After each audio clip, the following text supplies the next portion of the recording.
আচ্ছা, কিছুক্ষণের মধ্যে আমাদের লাইভ শুরু হবে।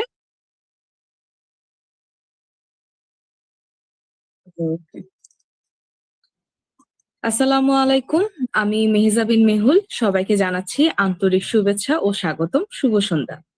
আঁচল ফাউন্ডেশন একটি স্বেচ্ছাসেবী সংগঠন, যারা নিরলসভাবে কাজ করে যাচ্ছে মানুষের মানসিক স্বাস্থ্য নিয়ে। আমাদের লক্ষ্য একটি, তরুণদের মানসিক স্বাস্থ্য বিষয়ে সচেতনতা বৃদ্ধি এবং একটি সহানুভূতিশীল, নিরাপদ সমাজ গড়ে তোলা।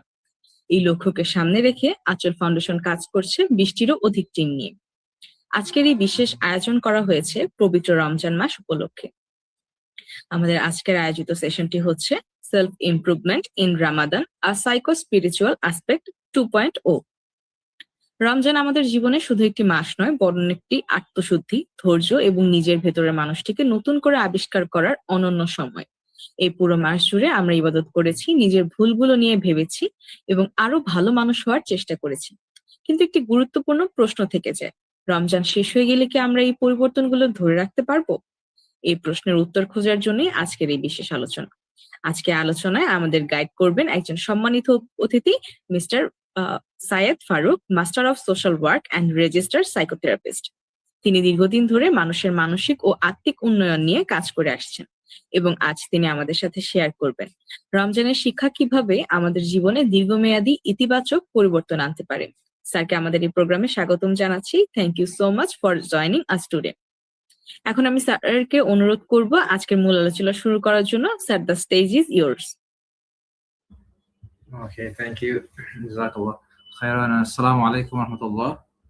I just want to know, like, can participants, can they like be, is there any opportunity for them to like unmute their mic or respond on text or something like that? Is it possible on this platform? Like, is it possible for participants to unmute their mic? Is that something they can do? Yes sir. আর তাছাড়া হচ্ছে আমাদের ইউটিউবে এবং Facebook লাইভে পার্টিসিপেন্টরা তাদের question অ্যান্সারটি করতে পারে। আমি সেখান থেকে কোশ্চেনগুলো আপনাকে জানালে আপনি অ্যান্সার দিতে পারবেন। Okay, excellent. Thank you. So then maybe if we have questions or some shared discussion, I think you can just maybe, you can even honestly, you can even just like unmute and just say it out loud too. Or you can text it, but I think if you can just unmute, like we can kind of co-facilitate it. So you can just unmute. Is that okay? If there's some questions from the live or anything? Yes, live থেকে হয়তো question আসতে পারবে না, কিন্তু মিটে যারা আছেন তারা হচ্ছে যে আনমিউট করে যে কোনো কোশ্চেন করতে পারবে sir. Okay. Okay, jazakallah. So, and I'll just share, and nice to see everyone. I know we did Alhamdulillah Rabbil Alameen wa salatu wa salam ala Sayyidina Anbiya wal Mursaleen wa ala alihi wa sahbihi ajma'in. Amma ba'd. And I know we did, this is a 2.0, so it's nice to see folks again. I know there was like a lot of participants, maybe more participants this time, but there's a lot of participants last time when we did this with Aachol Foundation. And I'll share my screen because I'm mindful of the time too. I know probably a lot of folks will be going to, maybe night prayers or their whatever they have to do soon. So I'll share my screen first. There you go.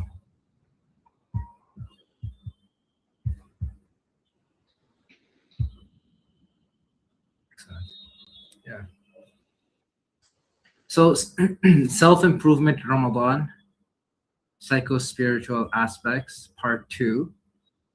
And it would be nice. I don't know how much it would be possible, but it would be nice as much as, I don't know if on the YouTube live even actually there is an option where folks can submit their questions, and maybe some of the staff from Aachol, they can even like, as much as it is possible to be interactive, that would be nice. So that's what I would say for even the people in the Google Meet. You can even just unmute honestly and just ask your question too. Like, you can put it in the chat box if you want, or you can just unmute too. Like, just feel free is what I'm trying to say. For today's agenda, I think it would be nice to quickly review some of our last session, part 1, which we did last year in Ramadan. It might be a good recap for folks who maybe were not there, but even if you were there as well, it might be a good recap anyways. I think today, in our last session last year, we ended our session, we were talking about some tips for self-improvement in Ramadan. So I think for today, it'll be nice to be a little bit more narrow and maybe even just continue that, tips for self-improvement in Ramadan, but also expand that and talk a little bit about, just like our title would suggest, the role of spirituality for supporting mental health. Obviously, Aachol is doing a lot of the work, the mental health work that they are doing. And in the month of Ramadan, spirituality, I guess in any month, but especially in Ramadan, it's a good reminder to consider what is the role of spirituality for that. So I think it's a very befitting, very appropriate topic. So that's something we can expand a little bit as well. And then again, this will depend upon how much participants can interact. But it would be nice to somehow brainstorm possibilities together. I put the word possibilities there because I know in our last session we did talk a little bit about goals and setting goals in terms of spirituality in Ramadan. So again, talk a little bit more about that. So that's our agenda for today. I don't know, any questions so far, either from folks in the meet or from the live, or any questions or any thoughts, anything that folks want to share? Is my mic coming in okay? Any questions or anything?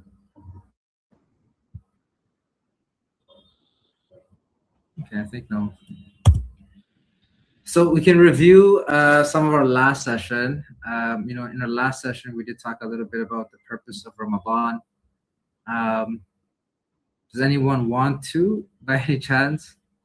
You can share even anything you remember. I know it was a year ago. It's quite a long time ago, frankly, to remember exactly what we talked about. But even just from your own, even if you weren't even there in the last session, just from your own understanding, I would say there's not necessarily any super right or super wrong answer. This is more of I'm asking this question and just like in your own words. Does anyone want to share what they might describe as the purpose of Ramadan?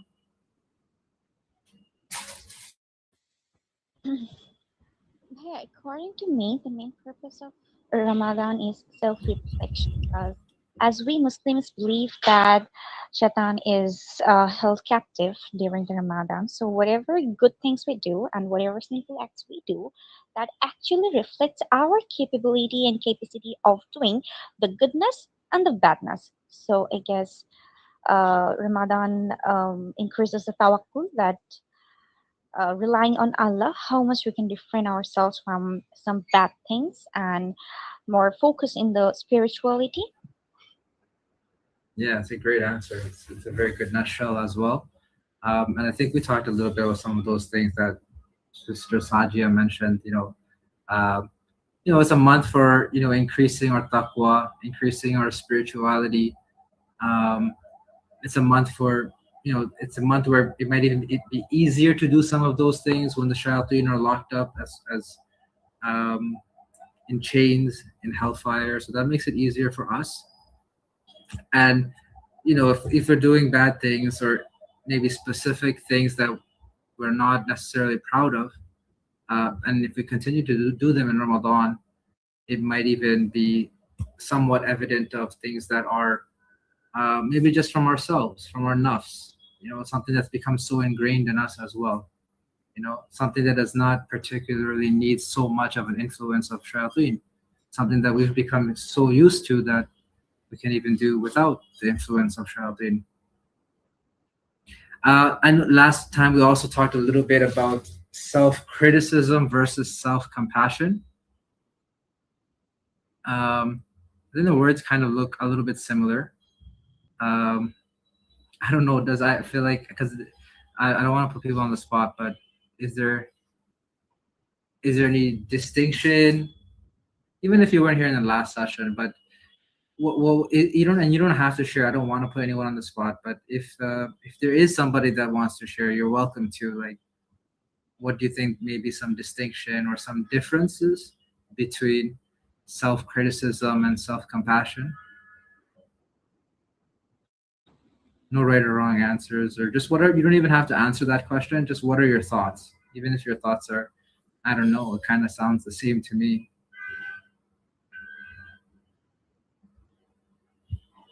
what's kind of the differences between self-criticism and self-compassion?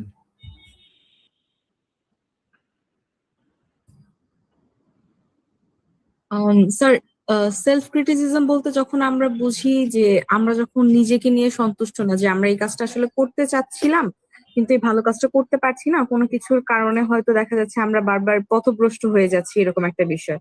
R self compulsion বলতে বোঝাচ্ছে যে আমরা যদি একটা ভালো কাজ করি বা ভালো কাজের চেষ্টা করি, এরকম কিছু কি? Yes, absolutely, exactly. Yes, perfect. Actually, and even to the next step for self-criticism, যে আমরা যে কাজটা করতে পারি নাই, আর আমাদের এত খারাপ যে লাগে যে আমরা একটা এটার মধ্যে ভিতরে একটা সাইকেলের মধ্যে ভিতরে থাকি, যে I wasn't able to do this.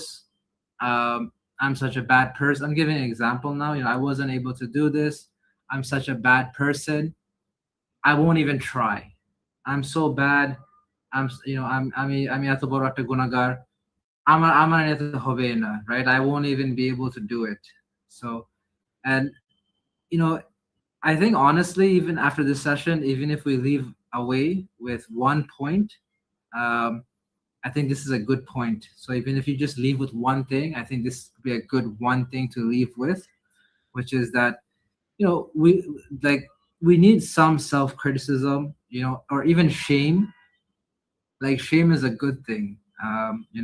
Like when we go outside in the world, Muslims and non-Muslims, just human beings in general, we put clothes on, right? And we put clothes on because we have shame. We don't want to walk outside naked and showing our bodies in that way, because we have shame. So shame is a good thing. It's good to have shame. That's the reason. So we need shame in society, and shame is good. And sometimes shame motivates us towards doing good things. Like, if I did something bad, I feel some shame. I don't want to do that again. Instead, I'll do something else good. So shame can be very good to motivate us. There's one type of shame that motivates us to do good. That's a good type of shame. But sometimes shame can become so overpowering that it's not motivating us to do good, but it is just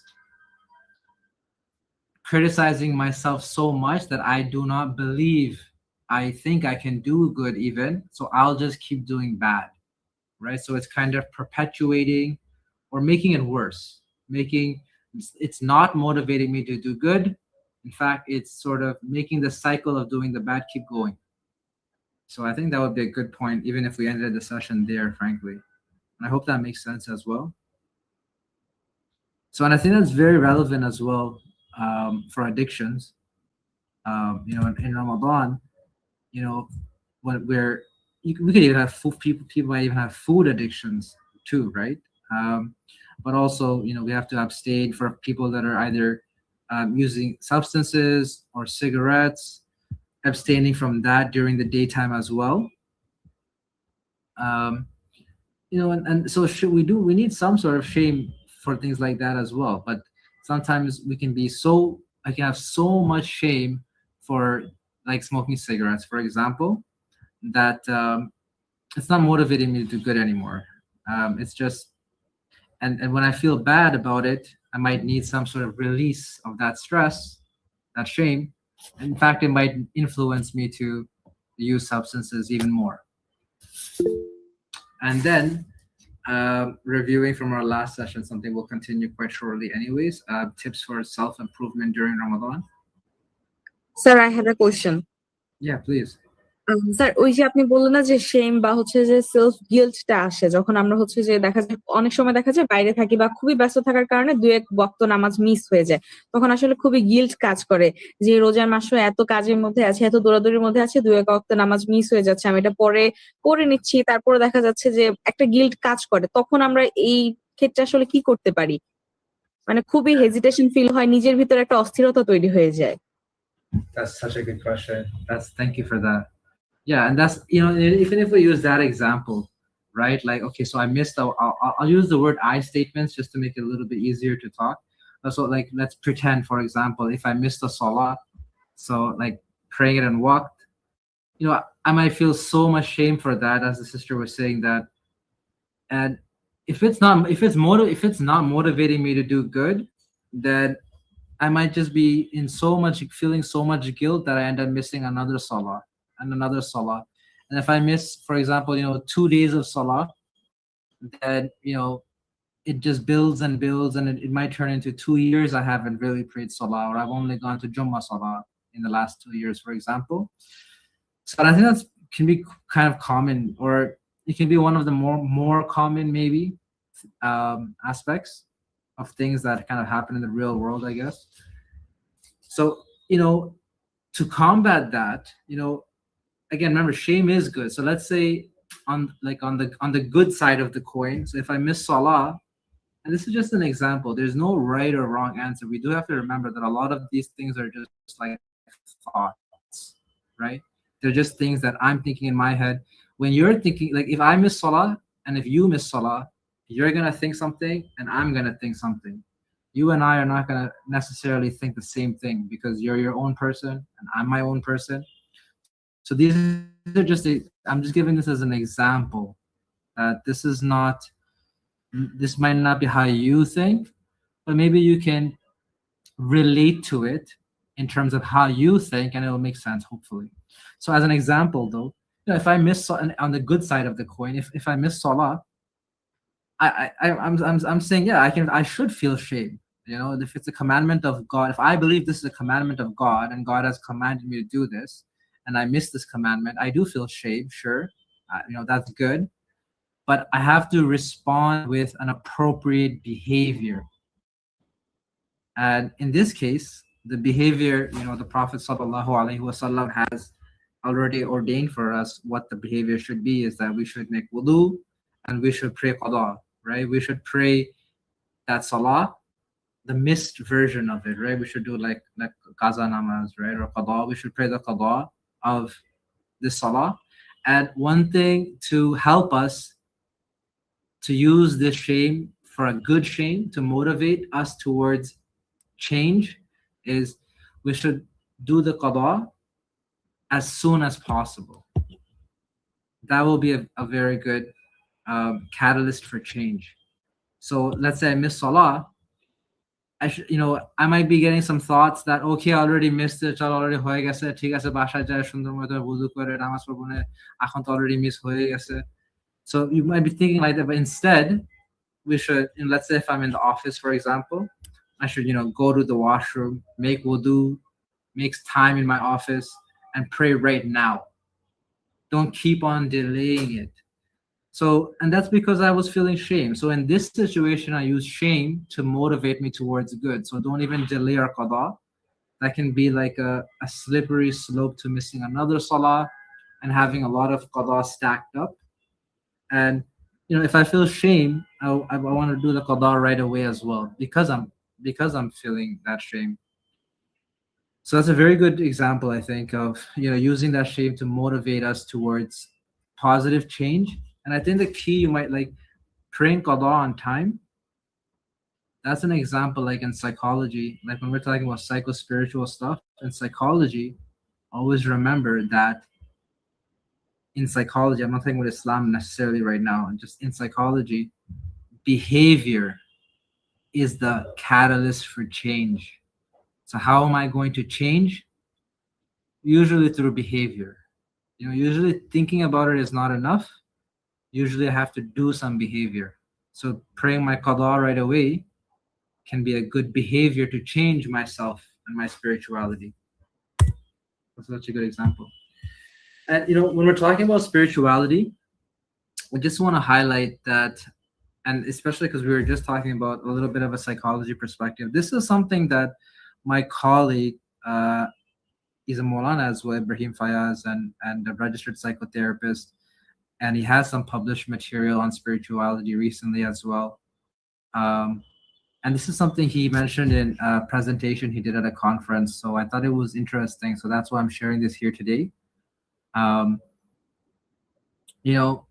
What, like our title for our webinar is spirituality. The word spirituality is something that has evolved over time. Spirituality can mean different things for different people. This person, right? Parliament, who started very early on, like, I think it's more than 30 years, about 30 years ago now, but even a bit longer, had mentioned, in terms of spirituality as, a search for the sacred. And they have this interesting little chart here. If you look on the right side, right, the little two circles, and inside the inner circle is really the sacred core, and the outer circle is the things that surround that, right? So, like, for example, my spirituality, how that forms at my workplace, or how that forms in the community, how that forms with my family and friends in my outer circle, what my spirituality looks like.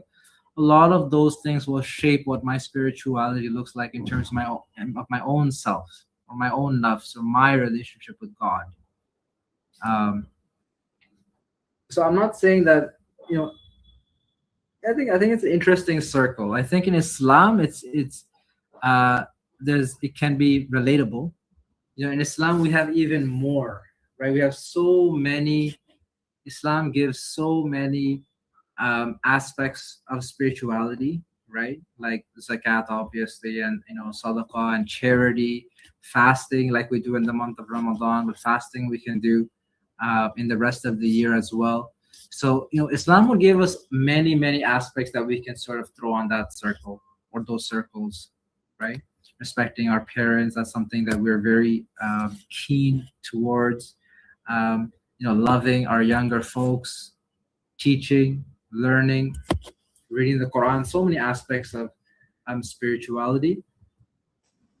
So, and we'll come back to this in a second. I just wanted to sort of broaden a little bit, what does spirituality even mean? I'll pause for a second as well before we continue. I'm just curious if anyone has any questions or thoughts, or even if there's anything that they want to share, if there's any feedback, or even if there's anything that just comes to your mind. Feel free to just unmute as well. You can, or you can raise your hand if you want to, but you can just also unmute and just share it. You don't have to. Just want to check in and make sure if there's anything that folks want to add or say. Does this make sense so far? These different aspects of spirituality? Okay.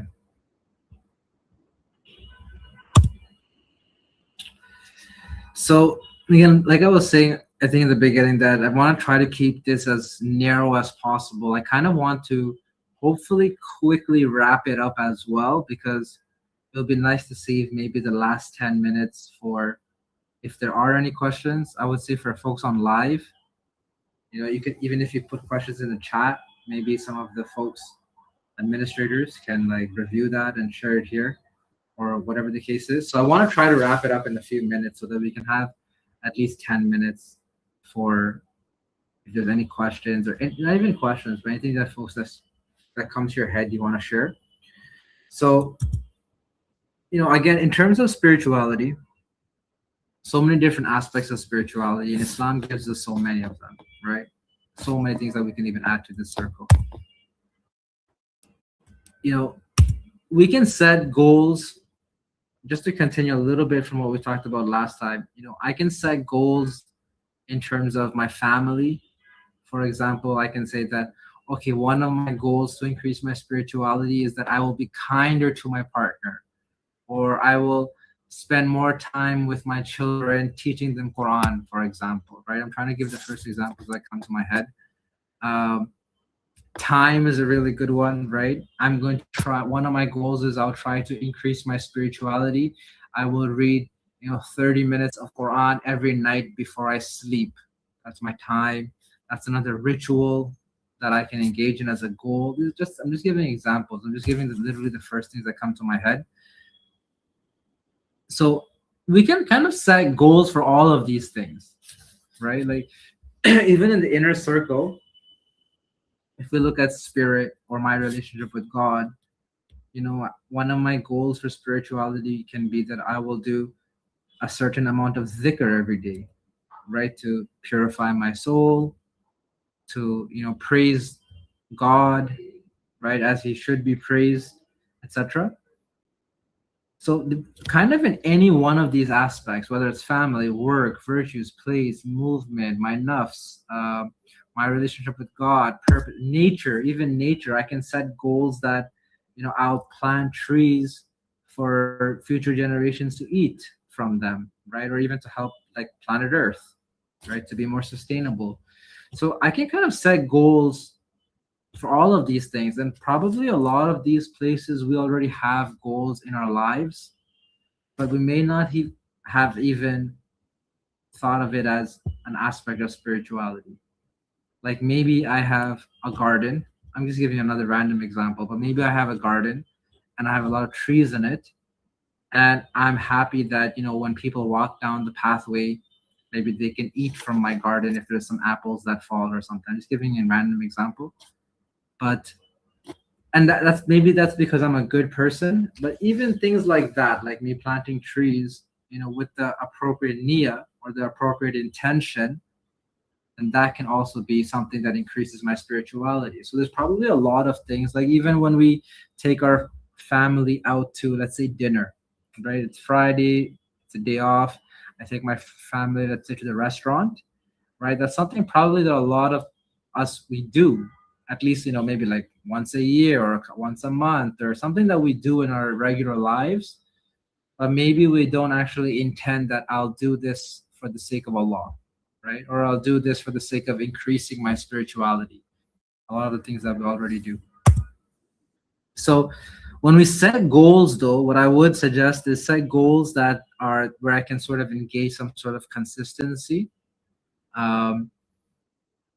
Instead of having, and I know the sister was mentioning in the beginning of the introduction very appropriately that, instead of just having a big goal for Ramadan, I think that's a little bit of a trap that I think we all sort of can fall into, or at least a lot of us, which is that, we may really step it up a notch in Ramadan, but after Ramadan, maybe a lot of those things either dwindle away slowly or just completely we stop the next day. So in terms of setting goals, instead of really doing a lot of big stuff in Ramadan only, long term, it will benefit us to set goals which we can engage with consistency. So I think that will be the first tip. Set goals that aim for consistency. And the beautiful thing about that is that, as we know from this hadith, that the Prophet ﷺ mentioned that when we have ibadah or aspects of spirituality, things that we do regularly, it doesn't have to just be some nawafil, namaz, or even sadaqah that we give normally. It could even be like, I visit my neighbor every Friday. For example, if my elderly neighbor is very isolated, I visit them on Fridays and I bring them fruits. I'm just giving another random example. Whatever it is, whatever this consistent behavior it is, or behavior is a catalyst for change, whatever this consistent behavior is that I do, if one day I'm unable to do it because there's some, yeah. We Please. have a question on YouTube. Go first. Thank you. He asked, could you please elaborate on how psychotherapy can be understood within an Islamic perspective and how a student can balance psychological practice with Islamic principles? Yeah. Well, that's a big question, but I think I'll answer at least one part of it, which is just what we said right now. So balancing it with, because psychology, right, or psychotherapy will tell you that we need behavior, like whether it's Islam or whether it's psychotherapies, both of them are telling you, hey, you should be a better human being, basically, or you can be a better human being, excuse me. Right? Most people that go into psychotherapy, there's a problem and I want to fix this problem, or I want some solution, or at least I want to improve. I want to be better. So Islam is similar, right? Is that, Islam is encouraging us to do good, forbid evil, and increase our closeness to God. So that's already matching. We don't really need to do anything there. Both of them want us to be better people. So that there's no work to do. both will also suggest that actually doing the behavior is, as we were mentioning earlier, is a catalyst for change, right? So for sure, like in psychotherapies, like let's say CBT, for example, obviously, we'll say that it's not enough to just cognitively think that, okay, I want to stop. What's a good example? I want to stop having these anxiety thoughts. I have a lot of thoughts of anxiety. I want to stop these anxious thoughts. These anxious thoughts stop me from going to sleep. When I'm in my bed at night, I keep having all these anxiety thoughts. I can't sleep. I spend 2 hours thinking about it. I don't want to do that anymore. I'm going to stop. So psychology will tell us it's not enough to do that. You can't just say, "Oh, I want to stop," and it's going to stop. So CBT, for example, might say, "Well, try doing some different behavior, right? Or try changing my thoughts, and hopefully the behavior will change." And Islam would say something similar as well, right? So like when we have problems, Islam gives us du'as that we can use. Islam gives us actions that we can use, like giving sadaqah to, you know, not balance, but to, minus really our sins. Um, so it gives us many behaviors, like giving sadaqah can minus sins. It gives us du'as for decreasing anxiety. What are some other examples? I can't even think of right now. There's so many though. Even like prayers for like when I'm sick, right? Or so many things that, or even grief. If somebody dies, Islam gives us a behavior that we can use to process that grief. Psychotherapy will also tell you that if somebody dies, you should process that grief. Islam kind of says something similar, but it steps it up a notch and it gives us something. It gives us an actual ritual. It says, okay, somebody has died. You can grieve it for even up to 3 days. Go to this salatul janaza, go to the funeral, and here's this beautiful grieving process that God has ordained for you that will help you grieve. So that's a behavior that we can engage. So to answer your question for the person on the live is that I think to balance it is maybe looking at some of the rituals that maybe we're already doing, but recognizing that, like, for example, when I go to funeral prayer, this is helping me process grief. Or, when I recite some dua for my anxiety, for example, I'm just giving anxiety as an example. This is helping me decrease my anxiety. So I hope that makes a little bit of sense. But behavior is definitely going to be consistently a catalyst for change. Keep engaging behaviors. And I think to engage behaviors, so as we were saying here, those set goals that aim for consistency. So even if we miss any goals, we'll get the reward for it. Like if I felt sick and I wasn't able to do that thing that I usually do, Allah will also give me the reward for it. So that's the benefit of consistency. So to get back one last time to what the question was, is that for the balance part of it, I will say, it's okay to start with something that's easier for me. Like, for example, if we look at this sacred domains and this rings, I can set a goal with the one that's the easiest for me. Like, maybe I'm not ready to change all aspects of my life. Inshallah, I will be one day. But right now, it's easier for me to change how I live my life at work. So let me start with that. So that's a good balance. It's just starting with something that's the most realistic for me as well. Sir, we have a question.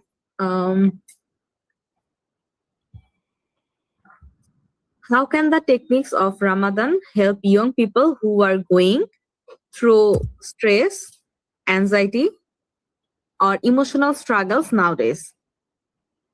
Yeah. Well, I think it will definitely depend on person to person, right? Like, and that's like I would even throw it back to the group. Like, is there any, I guess, Islamic in this or any spiritual behavior or even a spiritual thought? Is there anything spiritual that you've done? This is a question for the whole group, for anyone. Is there anything spiritual that you've done in this month of Ramadan that has, you felt comfort from it. Maybe it's decreased your anxiety, maybe it's decreased your depression, maybe you just feel better, right? So simply put, is there anything that you've done in Ramadan that when you finished it, like maybe let's say for example you went to Tarawih, now you noticed that whenever you came back from Tarawih, when you went home, you felt really good. That's just an example I'm giving, and you felt really content and you're really happy when you're going to sleep. Is there any example for anyone that you can think of, like in the month of Ramadan, something you did that gave you that positive feelings or comfort? Yes, sir. I have a feeling যখন আসলে রমজান শুরু হয়, এটা আমার প্রথম মানে প্রত্যেক বছরই মনে হয় যখন রমজানটা শুরু হয় তখন দেখবেন যে একটা শান্তির বাতাস মানে রহমতের বাতাস বয়। যদি আপনি একটু খেয়াল করে দেখেন তখন পুরা রমজান মাসটাই দেখবেন যে আপনি একটা রহমতের বাতাস পাচ্ছেন। আপনি মানুষের সাথে নিজে থেকেই চাচ্ছেন যে ভালো বিহেভিয়ার করতে, কাউকে হেল্প করতে, এবং অন্যরাও যখন কাইন্ড বিহেভিয়ার করে তখন মনে হয় যে না আসলে এই মাসটা একটা শান্তিপূর্ণ মাস। সবাই সবাইকে সাহায্যের হাত বাড়িয়ে দিচ্ছে। আপনি অসহায় দুস্থ মানুষদেরকে সাহায্য করছেন, ওদেরকে ইফতারের ব্যবস্থা করে দিচ্ছেন। পথচারীরা যেন ইফতারের সময় রাস্তাঘাটে যখন আজান দিয়ে দেয় তখন যেন পানি খেতে পারে সে ব্যবস্থা করে দিচ্ছেন। এই জিনিসগুলো আসলেই মনের মধ্যে আত্মিক একটা শান্তি বহন করে। That is such a good example. That's such a good example. Like something we, it's said a lot. We say in like in DBT, dialectical behavioral therapy, is that something that it's like a skill that we use, or human beings use to like cope with distress, is contributing to others. So when I see someone on the street that hasn't broke their iftar and I give them some food, or I make some food and I deliver it to my cousins and my neighbors, right? And I feel good. I like sharing this food with them. That gives me these positive feelings. And when I see these other people sharing, it's like contributing to others. And this is a coping skill in itself, right? From a DBT perspective, for sure. So, and I think that's such a good relatable one, because that's something that we probably all see, right? We all like even in our culture, like in Bangladeshi culture, well, kind of in the whole Indian subcontinent, maybe even the world, frankly, which is in Ramadan, definitely in the whole world, frankly, is that we give a lot of food to each other. We're very happy to, like, even if you go on the streets of Saudi, people on the streets are just, you just go on the streets and people are just like literally, not literally, but like almost throwing food at each other, right? So obviously that will make me feel good. So to continue that though, so how can I continue receiving those positive feelings? So after Ramadan, maybe I can make it a consistent habit. I'm just giving kind of the first example. This is an example, right? But maybe after Ramadan, I can continue receiving these positive feelings by making it a habit that every, I don't know, 2 weeks on the weekend, right? On Saturday when I have my day off, I'm gonna cook some food. I'm gonna cook some, biryani, and I'm gonna deliver it to my aunt and my neighbor. And I'm gonna go deliver it to them. I'm just gonna go give them to knock on the door and give it to them. And I'll do that, and then maybe the 2 weeks later I'll give it to my other aunt, for example. This is an example. So, and I'll receive those positive feelings. So it really goes right back to behavior. So you gotta find those behaviors which you did in Ramadan, which made you feel good, which decreased your stress or your distress, and then find a way to consistently doing them after Ramadan. And in light of that, I think this would be a good spot for us to end as well, and then just leave it open for any questions, which is that in light of that, the big point is, that the ulama, I think everyone has heard this before, that the ulama, they say that, I have said this consistently, that, Ramadan is like a school, right? It's like a school where we go to learn for the rest of the year, right? So if you went to school, I mean, so many people here have gone to school. If your children go to school, imagine your child went to school and they spent the whole year studying math, for example, right? But then and after the year was done, and you asked them, what's 2 plus 2? And they said 29. Then you would say, wow, you just wasted my whole 1 year of school fees. I can't believe you're that bad at math. So that's so it's the same thing in a way, but even worse actually. If we spend Ramadan learning all these good habits and behaviors, like good math, for example, but then after Ramadan, I forget all these behaviors and I forgot how to do math and I forgot all these skills that I learned in school. So really the benefit of Ramadan will be able to transfer these skills that I've learned in my school to the rest of my year. I can do that with consistency, with the help of consistency. Um, and and just at least make intentions for these goals. If we have a sincere intention, even if we are not able to do it, maybe the first time we try, we'll still get a reward for the intention.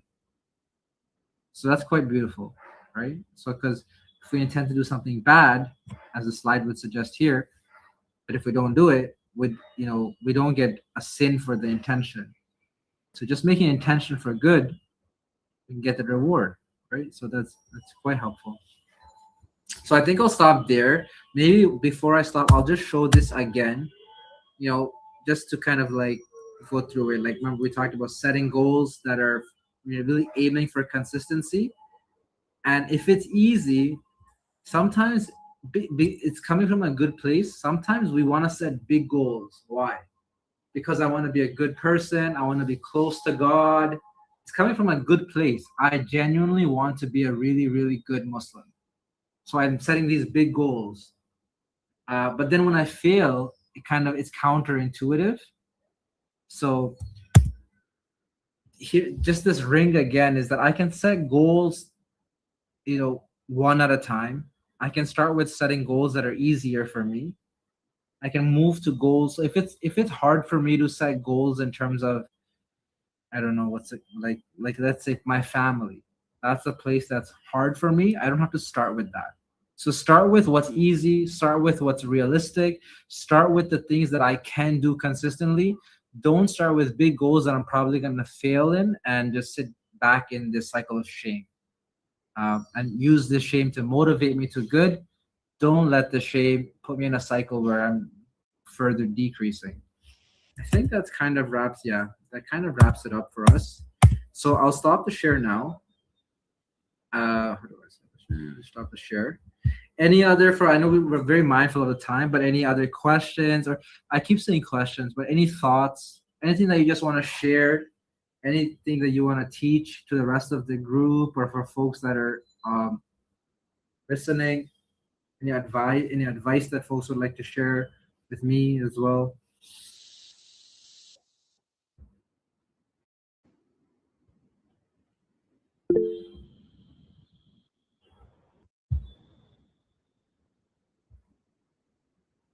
I'll just read it. One of the messages, during Ramadan, I'm going to read the chat message now from a participant.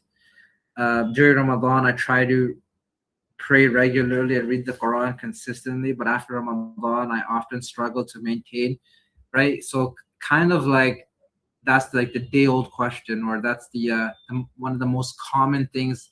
So you're not alone. For the participant that mentioned that, I promise you, you are not alone on that, right? But it's kind of the classic textbook thing.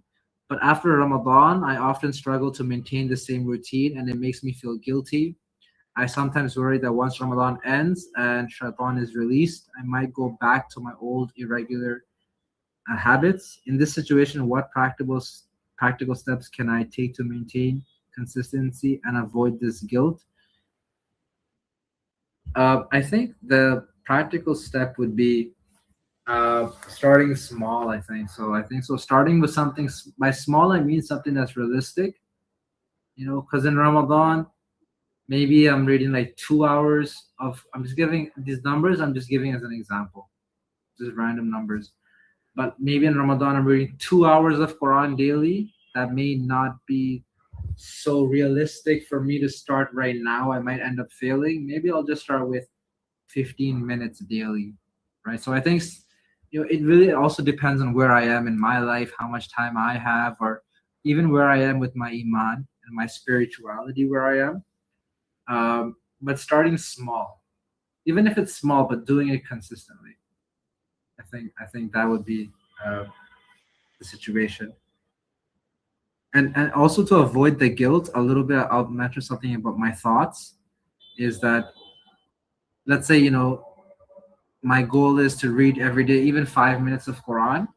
But it's something we talked about in our part one, which was after reading the 5 minutes, but just like from a psychological perspective, we would say acknowledging that I did this behavior, right? Might even say journaling that. But Islam kind of similarly would also say that we should be grateful. We should have, like, shukriya, right, to Allah. That thank you, Allah, for giving me the tawfiq to do this, right? So we have one more question on YouTube. She said, I try to recite salam, duas regularly, especially in Ramadan. Ramadan is the time to mend the strengthen our relationship with Allah. Why do some people still feel spiritually distant, and how can they overcome that feeling? Like in Ramadan, still feel spiritually distant. That's a good question. I don't know if I have the answer for that. But if you still feel, if Ramadan is passed by and you're not able to, let's say, develop some closer, remember, you might not, something we talked about in our last part one, that's such a good question. Because something we talked about in part one is aim for like starting something. Don't aim for perfection. So my goal, don't aim for, I'm going to be such a good relationship with my creator, with Allah, and be such a good Muslim tomorrow. Tomorrow I will be the ultimate Sufi person, right? Maybe you will be, inshallah. I don't know. I'm not trying to downplay that. But what I'm saying is don't necessarily aim for perfection. Aim for just starting with something consistently and just being kind of maybe some compassion towards myself for that. So I don't know if that's what the participant that mentioned that question. I don't know if they're seeking perfection, if that's a barrier. I don't know what the barrier is, and we're obviously not going to have time to delve so deeply into that. But if it's seeking perfection, then I would say don't seek perfection, I guess. Don't worry about perfection. Don't let it hold you back. There's probably a lot of good that you are doing. You just need to acknowledge it. But on the other side of it, honestly, is that there is also the hadith that the little bit more scary part is that if Ramadan comes and if someone is not, I don't even know if we have this one here, but list here. But if Ramadan comes and if someone is not able to have their sins removed,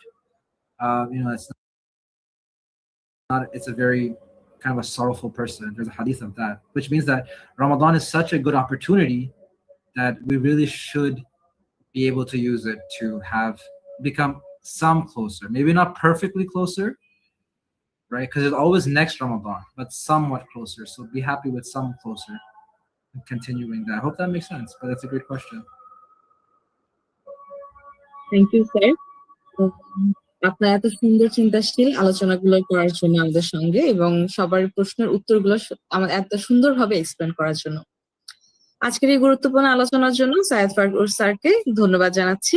আমাদের রমজান আমাদেরকে শিখিয়েছে ধৈর্য, আত্মসংযম এবং আত্মশুদ্ধির গুরুত্ব।